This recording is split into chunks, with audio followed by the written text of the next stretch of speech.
정치권 소식 짚어보는 아침의 맞수 시간입니다. 김상일 전 민주당 부대변인 최병묵 정치평론가 나오셨습니다. 안녕하세요. 안녕하세요. 전해드린 대로 각종 비위 의혹으로 제명 처분을 받은 김병기 의원이 결국 민주당을 자진탈당했습니다. 영상 먼저 보고 오고 있습니다. 재심을 신청하지 않고 떠나겠습니다. 제가 재심을 신청하지 않은 상황에서 제명을 처분한다면 최고위원회의 결정으로 종결하는 방안을 검토해 주십시오. 굳이 의원총회 추인을 거치면서 선배, 동료, 후배 의원 여러분께 조금이라도 마음의 부담을 지우고 싶지 않습니다. 정당법상 수용할 수가 없는 겁니다. 그래서 이 점에 대해서 김병기 의원에게 설명을 드렸고 탈당한 것으로 그렇게 이해하시면 될 것 같습니다. 그동안 김병기 의원은 차라리 제명을 당할지언정 스스로 당을 떠나진 않겠다고 공언을 해왔고 어제 오전 기자회견 때만 해도 자진 탈당은 선을 그었는데요. 오후에 돌연 입장을 바꿔서 탈당계를 제출했습니다. 이게 어떤 이유가 있다고 보십니까? 조승래 사무총장이 설명을 했듯이요. 사실은 김병기 의원이 오전에 얘기했던 최고위 결정만으로 제명을 확정해달라고 하는 건 불가능한 겁니다. 네. 정당법상 최고위 결정만으로 제명을 할 수가 없거든요. 의원총회에 그 결의를 거쳐야 됩니다. 그것도 재적 의원 과반수의 동의를 얻어야 되기 때문에 그 절차가 없으면 불법입니다. 그러니까 오전에 김병기 의원이 법 절차를 제대로 확인하지도 않고 당에 그냥 최고위 결정으로 제명을 해달라고 요구했기 때문에 당 지도부로서는 불가능한 조건이거든요. 그러니까 조승래 사무총장 말대로 김병기 의원한테 아니 그거는 불가능한 조건이다라고 설득을 해서 그걸 본인이 이해하고 곧바로 탈당계를 제출한 걸로 보입니다. 네, 어제 오전 기자회견에서 김병기 의원은 재심은 신청하지 않겠다면서 제명 처분을 한다면 의총 표결 없이 최고위에서 결정해달라는 부탁을 했는데 당은 수용할 수가 없다고 했거든요. 김 의원은 왜 이런 요청을 한 걸까요? 그러니까 뭐 이미지 관리죠. 리스크 매니지먼트고 우리가 이런 얘기를 합니다. 우리 사회에서 이 네트워크가 굉장히 강한 세 개의 집단이 있다고 해요. 뭐 일일이 제가 짚지는 않겠습니다만 그 세 개의 강력한 네트워크 집단을 넘어서는 집단이 있다는 겁니다. 그게 의원 카르텔입니다. 의원 카르텔. 근데 그런 의원 카르텔인데 거기에서 제명을 당했다는 이미지. 그러면 어떻게 되겠습니까? 오죽하면 동료들이 이런 이미지가 구축이 될 거 아니겠습니까? 네. 그런 이미지나 이런 것들을 피하고 싶은 마음이 아니었나 이런 생각이 듭니다. 네, 김병기 의원은 동료 의원들에게 모든 의혹을 씻고 돌아오겠다면서 복당 의지를 밝혔습니다. 현실적으로 복당 가능성이 얼마나 된다고 보십니까? 우선 김병기 의원이 수사를 받아야 되죠. 지금 뭐 근데 경찰 수사를 놓고서 여러 가지 의문이 제기되고 있습니다. 네. 그러니까 이 수사가 그냥 김병기 의원의 과거 뭐 무고함을 밝혀주기 위한 수사냐, 아니면 수사를 하는 신용만 하는 거냐, 아니면 진짜 하느냐, 네. 뭐 이런 여러 가지 의문이 들고 있는데 복당하겠다는 게 진심이라면 그러면 뭐 수사는 그냥 유야무야 될 것입니다라고 본인이 기대를 하고 있는 거 아니냐, 이제 이런 의문이 드는데 네. 글쎄요, 객관적으로 보면 저 수사, 저 내용, 뭐 이런 것들 공천 헌금이나 뭐 여러 가지들, 그다음에 뭐 부인의 법인카드 유용이나 이런 것들이 뭐 사실상 거의 확인된 셈 아닌가요? 그런 점에서 본다면 경찰이 정상적으로만 만약에 수사를 벌인다면 김병기 의원의 복당은 가능하지도 않다. 이렇게 말씀드릴 수 있겠습니다. 네. 네, 김병기 의원은 이제 무소속 신분으로 경찰 수사를 받게 되는데요. 경찰은 김 의원 아내의 법인카드 유용 의혹 관련 재수사에 돌입을 했는데 당시 의혹이 보도됐던 녹취 내용 듣고 이야기 계속해 보겠습니다. 우리 안 사람이 부의장이 카드 이거 있는 거 다 써요. 그래가지고 아마 우리 안 사람들이 누구지 고문들 만날 때나 뭐 이럴 때 카드를 그때 이렇게 썼나 봐. 우리 안 사람이 일부 직접 쓴 게 있더라고. 일부 이렇게 쓴 게 있어, 카드를. CCTV고 뭐고 다 해가지고 조사할 거 아니야. 직접 가가지고 혹시라도 누가 뭐 물어보면은 그거 일체 제공하지 말아라. 이 사건은 동작경찰서가 2024년에 조사해서 무혐의로 종결된 사건인데요. 수사 결과가 달라질 가능성 좀 어떻게 예상하십니까? 사실은 당연히 달라져야 되는 거죠. 지금 녹취에서 나왔다시피 그 CCTV 제공하지 말라 이런 증거인멸 교사도 김병기 의원이 직접 한 거잖아요. 네. 그러니까 당연히 달라져야 되는데 문제는 그 당시 동작경찰서가 김병기 의원의 요청을 받고 뭐 수사를 그냥 유야무야 내사 종결 뭐 그러니까 이권도 제대로 안 한 거죠. 이렇게 된 의혹이 있는데 그 또한 수사 대상입니다. 그렇기 때문에 제가 보건대는 정상적이라면 당연히 이것도 달라져야 되는데 네. 그러나 이제 경찰의 지금 수사에 대해서 또 여러 가지 의문이 제기되고 있는 것도 현실이기 때문에 이 현실을 그 경찰이 어떻게 극복할 수 있을 것인가 오히려 그게 더 관심 아닌가 싶습니다. 네, 어쨌든 방금 말씀하신 대로 어쨌든 경찰이 또 법인카드가 사용된 식당을 찾아서 지금 김병기 의원의 아내 의혹이죠. 증거 확보에 나서고 있는데 이미 결제 내역이나 CCTV 같은 핵심 자료 상당수가 삭제가 됐다고 합니다. 뭐 사실상 이렇게 오랜 기간이 지금 지나고 나서 증거 확보도 어려운 상황에서 수사를 다시 한다는 거 이게 과연 뭐 효과가 있을지 좀 우려스러운데 어떻게 생각하십니까? 증거는 시간이 흐름에 따라 인멸이 되고 소멸이 되고 이렇게 되게 돼 있죠. 네. 그렇지만 어딘가에는 또 그거와 관련된 정황이 남아 있고요. 네. 그 정황을 뒷받침하는 또 다른 증거들이 남아 있는 것을 우리는 역사 속에서 왕왕 봐왔습니다. 그래서 경찰의 수사 의지가 무엇보다 중요할 것이고요. 그리고 좀 전에 우리 최봉묵 평론가님 말씀을 해주신 것처럼 증거인멸 교사라는 또 혐의도 있기 때문에 그런 것 같은 경우는 녹취를 통해서 남아 있고 네. 그리고 정황들도 그런 녹취를 통해서 보강이 될 수 있는 것들이 많기 때문에 경찰의 의지에 따라서 저는 뭐 충분히 수사는 가능할 수 있겠다 이런 생각이 듭니다. 네. 네, 사실 경찰이 아직까지 김병기 의원 소환 조사를 하지 않은 것을 놓고도 봐주기 수사 논란이 일고 있는데요. 김 의원 소환 좀 언제쯤 이뤄질 걸로 보십니까? 글쎄 뭐 김병기 의원 소환은요 굳이 그렇게 일찍 할 필요는 없다고 생각합니다. 이거는 이제 수사의 기법상 네. 그 아마 최종적인 단계에서 김병기 의원을 소환해서 신병 처리를 하는 쪽으로 되지 않겠나. 왜냐하면 김병기 의원의 이해와 관련한 입장은 그동안의 정치인이기 때문에 여러 차례 언론이나 이런 데를 통해서 다 드러난 적이 있어요. 그래서 네. 지금 덜컥 김병기 의원 소환해봤자 대부분 다 부인할 거거든요. 그러니까 그 다른 사람에 대한 소환 조사를 먼저 해서 증거를 완벽하게 보강한 다음에 김병기 의원을 불러서 물어보고 또 그 주장을 이제 반박할 수 있는 자료를 경찰이 제시하고 이렇게 해서 이제 이 수사를 마무리 짓는 단계로 가야 되기 때문에 네. 김병기 의원 소환이 좀 늦었다고 그래서 뭐 봐주기다 이렇게 얘기할 건 아니라고 저는 봅니다. 네, 어쨌든 이 야당은 경찰 수사를 못 믿겠다며 특검을 주장하고 있습니다. 장동혁 대표도 쌍특검을 주장하면서 오늘로 엿새째 단식을 이어가고 있는데 사실 이 민주당이 받아들일 가능성이 굉장히 낮아 보이는데 이에 대해 좀 어떻게 생각하십니까? 그러니까 이게 모든 게요. 제가 볼 땐 타이밍인 것 같아요. 타이밍. 어느 정도 여론의 압박, 그다음에 수사 부실이 조금 더 여론을 좀 약간 뭐랄까 압박을 가중시키는 그런 상황에서 해야 되는데 좀 빨리 들어간 것 같아요, 단식을. 그러면 왜 빨리 들어갔냐라는 의구심이 한쪽에서 더 커질 수도 있어요. 네. 그러면 이게 진정성이 있는 단식이냐라는 이야기들이 또 나오게 되겠고 민주당 입장에서는 그러면 이렇게 진정성이 의심받는 단식에 또 명분을 주고 또 성과로 만들어서 영웅을 만들어준다라는 우려를 만든다면 네. 쉽게 또 받아들이기가 어려운 것입니다.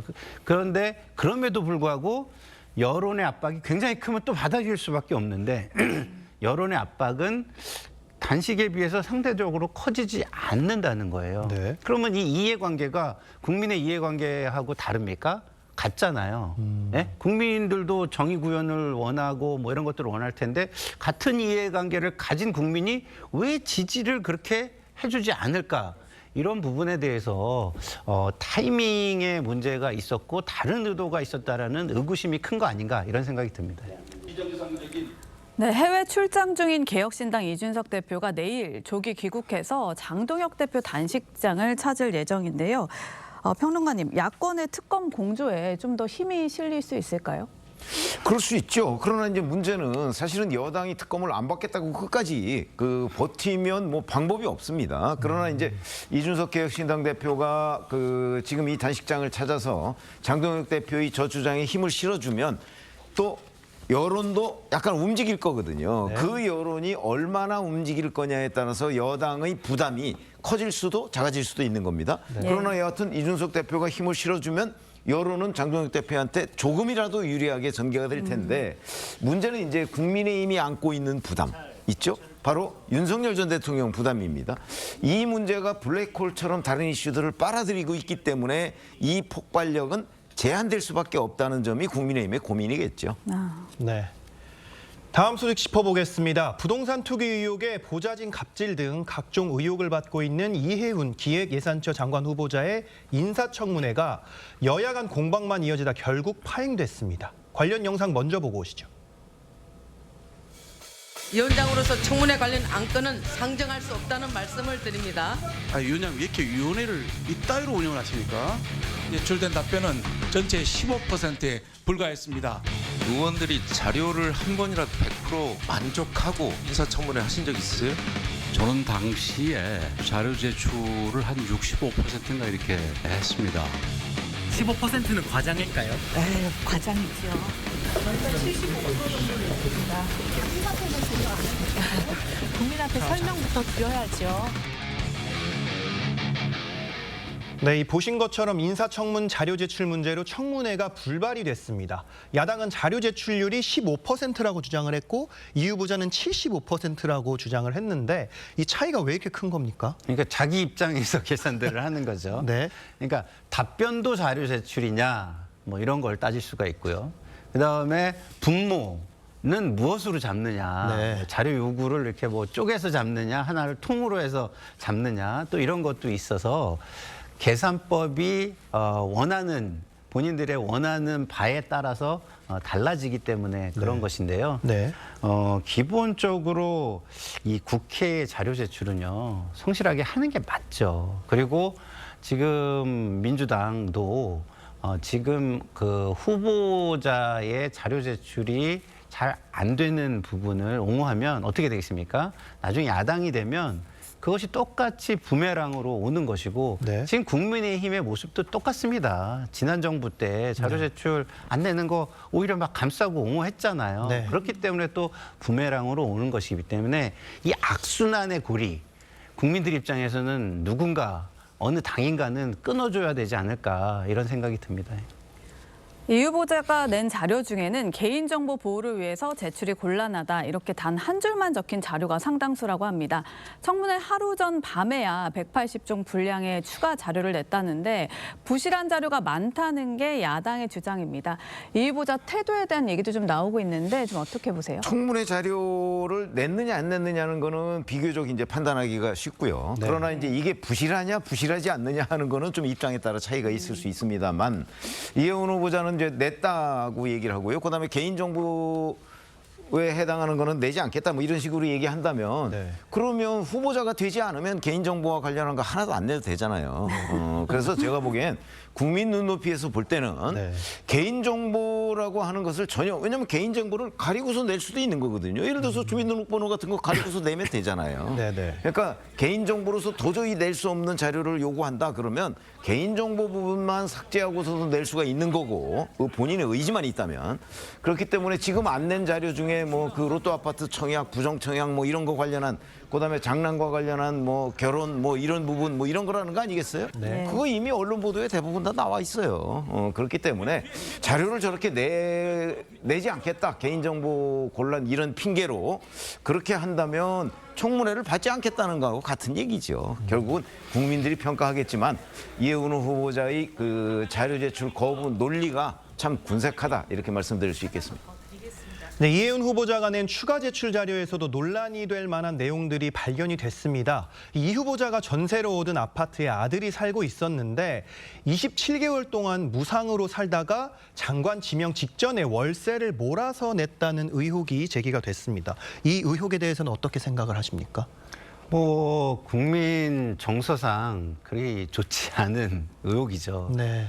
그렇기 때문에 확실한 설명이 필요한 부분인데 지금 이 상황으로 가면 그것에 대한 설명은 들어보지도 못하게 됐는데 네. 이것이 국민의힘한테 유리할 것인지 저는 좀 전략 전술상 잘 모르겠어요. 오히려 국민들은 이 부분에 대해서 의구심을 가지고 있고 어떻게 보면 약간 공정이라는 가치에 대한 뭐랄까요? 의구심도 가지고 있는데 그것을 완벽하게 해소해내지 않으면 그 부담은 오로지 후보자에게 돌아가는 것이거든요. 그래서 네. 그것을 오히려 국민들에게 더 증폭시킬 수 있는 전략을 짜는 게 더 맞는 거 아닌가? 이런 생각이 드는데 지금 이렇게 되면 뭐 그냥 진실 공방, 확인되지 않는 사실 이걸로 끝나는 상황이 돼버리기 때문에 오히려 다른 방식이 좀 필요한 거 아닌가 이런 생각이 듭니다. 네. 사실 장관 후보자들의 부실 자료 제출 논란 이번이 처음은 아닌데요.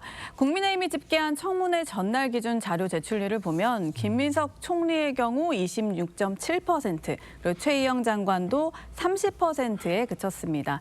이재명 정부 들어서 자료 제출 문제 좀 더 심해진 거 아니냐 이런 지적도 나오는데요. 그러니까 저 퍼센테이지라는 것은 이제 국민의힘이 계산하느냐 민주당이 계산하느냐에 좀 달라질 수 있는데 네. 사실은 김민석 국무총리 경우에는 여러 가지 의혹 중에 굉장히 치명적인 의혹들이 좀 있었다고 저는 봅니다. 개인적으로. 그런 것들을 이제 일체 다 아무것도 내지 않은 거잖아요. 그렇기 때문에 그 자료 청문회 자체가 굉장히 부실하게 진행이 됐다. 이렇게 보고요. 이 그 자료 부실 제출 논란은 끊임없이 있어 왔어요. 뭐 이재명 정부 때 특별히 심해졌느냐? 저는 뭐 그렇게 보지도 않아요.